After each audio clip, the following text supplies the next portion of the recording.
करिश्मा के ससुराल वालों को वैसे तो करिश्मा से कोई परेशानी नहीं थी, क्योंकि उसमें कोई बुरी आदत नहीं थी। लेकिन एक आदत थी जो अच्छी नहीं थी, और वो ये थी कि करिश्मा कभी किसी की कोई बात नहीं मानती थी। लेकिन अगर उसे अपनी कोई बात मनवानी हो तो जिद पर अड़ जाती थी। करिश्मा का पति अविनाश और करिश्मा के सास ससुर सब इस बात से बहुत परेशान थे। अविनाश, मुझे कुछ शॉपिंग करनी थी, आज शाम को जल्दी फ्री होकर घर आ जाना। करिश्मा, इस वक्त मेरे पास बहुत काम है। हम शॉपिंग के लिए अगले हफ्ते चलते हैं। नहीं, मुझे आज ही शॉपिंग के लिए जाना है, मतलब जाना है। करिश्मा, मैंने कहा ना मेरे पास ऑफिस का बहुत काम है, मैं नहीं चल पाऊंगा। मैं कुछ नहीं जानती, अगर आप मेरे साथ शॉपिंग करने के लिए नहीं गए तो मैं अपनी मायके चली जाऊंगी। और तुम्हारी मम्मी की तबीयत पहले से ही खराब है, सोच लो कौन ध्यान रखेगा उनका। अरे बेटा, तुम कभी तो अपने पति की बात सुन लिया करो, एक हफ्ते में क्या बिगड़ जाएगा। मैंने कह दिया सो कह दिया, मैं झुकूंगी नहीं। शाम को अविनाश करिश्मा को शॉपिंग के लिए लेकर जाता है। अविनाश, मुझे ये ड्रेस बहुत पसंद आ रहा है। अरे लेकिन ये पूरे 20,000 का है। तो क्या हुआ, मुझे ड्रेस पसंद है और मुझे लेना है। करिश्मा, इस बार बजट थोड़ा गड़बड़ हो गया यार, अगले महीने तुम ये ड्रेस ले लेना।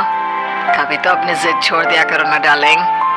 मैं यही ड्रेस लूंगी, कहा ना मैं झुकूंगी नहीं। कुछ दिनों के बाद, करिश्मा बेटा, अविनाश के मामा जी हमारे घर आ रहे हैं। देखो, हमारे सामने तो तुम कैसे भी कपड़े पहन लेती हो, लेकिन उनके सामने बस एक दिन के बाद बेटा साड़ी पहन लेना। हाँ?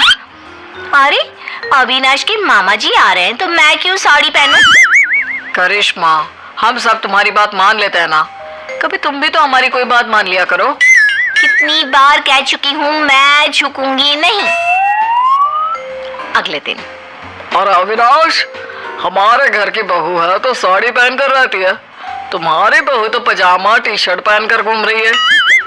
अब क्या बताए, बहुत समझाने की कोशिश की लेकिन किसी की बात नहीं सुनती, हर बात पे कहती है मैं झुकूंगी नहीं। मैं बात करने की कोशिश करता हूँ। अरे करिश्मा बेटा, जरा इधर तो आओ।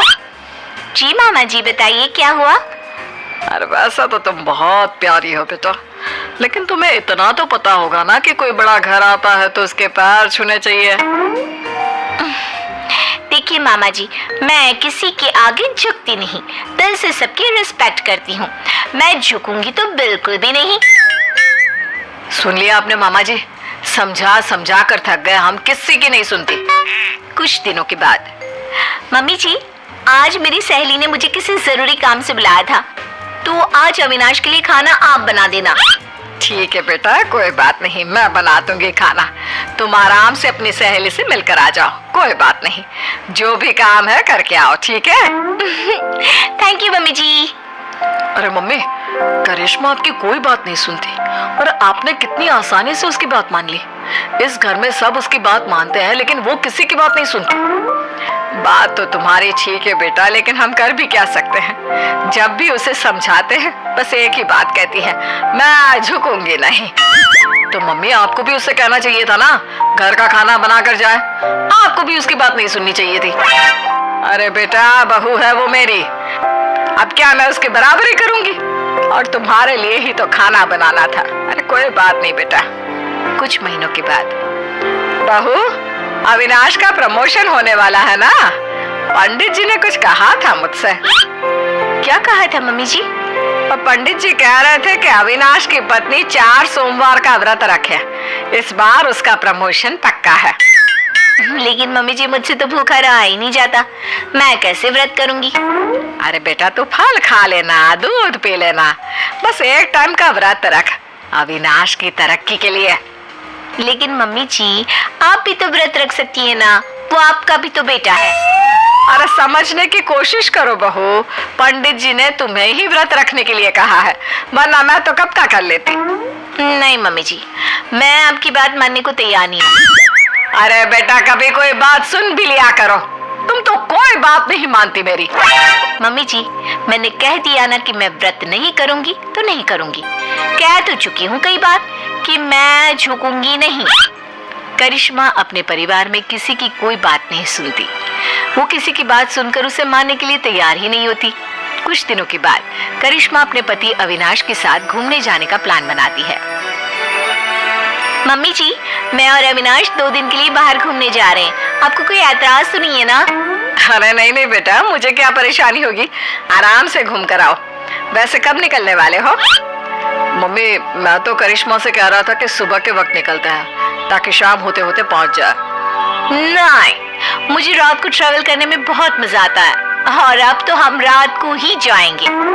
लेकिन बेटा, खुद की गाड़ी से रात के वक्त ट्रैवल करना खतरनाक हो सकता है। क्या फायदा, दिन में चली जाओ। वही तो मैं कह रहा हूँ मम्मी, लेकिन ये सुनती ही नहीं। मैंने कहा ना, मुझे सिर्फ रात में ही ट्रैवल करना है और गाड़ी भी तुम ही चलाओगे। बेटा, इस बार तो तुम्हें ये बात माननी ही होगी। ये तुम्हारी सुरक्षा का सवाल है। मैंने कह दिया ना, हम रात में ही जाएंगे और मैं इस बात के लिए झुकूंगी नहीं।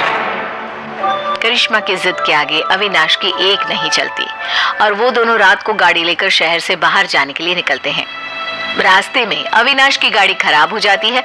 तभी वहां पर 4-5 गुंडे पहुंच जाते हैं। इतनी रात को बेबी को लेकर कहाँ टहलने निकले हैं भाई साहब? अरे जरा वक्त का तो ख्याल किया होता। इतनी रात को अपनी बीवी को घुमाने चले हो? देखो, हम शरीफ लोग हैं, हमें जाने दीजिए। लेकिन हम तो शरीफ लोग नहीं है ना। अपनी मैडम से बोलो अपने गले का हार और ये सोने की चूड़ियां चुपचाप उतार कर दे दे। मैं तुम्हें कुछ नहीं देने वाली, जाओ यहाँ से। आए बड़े चूड़ियां लेने वाले। अपने पति को जिंदा देखना चाहती हो तो चुपचाप ये चूड़ियां और हार उतार कर दे दो, वरना ये आज बचेगा नहीं। करिश्मा, अगर तुम्हें मेरी और अपनी जान प्यारी है तो अपने गहने उतार कर प्लीज इन गुंडों को दे दो।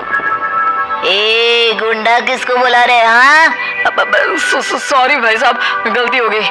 मेरा मतलब करिश्मा, अपने गहने उतार कर इन भाई साहब को दे दो। मैं अपने गहने किसी को नहीं दूंगी। दूसरा गुंडा चाकू निकालकर अविनाश के गले पर रख देता है। अब भी नहीं दोगी तो तुम्हारे पति की गर्दन धड़ से अलग हो जाएगी, सोच लो। अरे ऐसे कैसे तुम्हारे कहने से कुछ हो जाएगा? मैंने कह दिया सो कह दिया। मैं अपने गहने नहीं देने वाली। मैं किसी के आगे झुकूंगी नहीं। करिश्मा, ये तुम्हारे घर वाले नहीं है जो तुम्हारे झुकूंगी नहीं कहने से चुपचाप बैठ जाएंगे। ये मुझे सीधा ऊपर पहुंचा देंगे।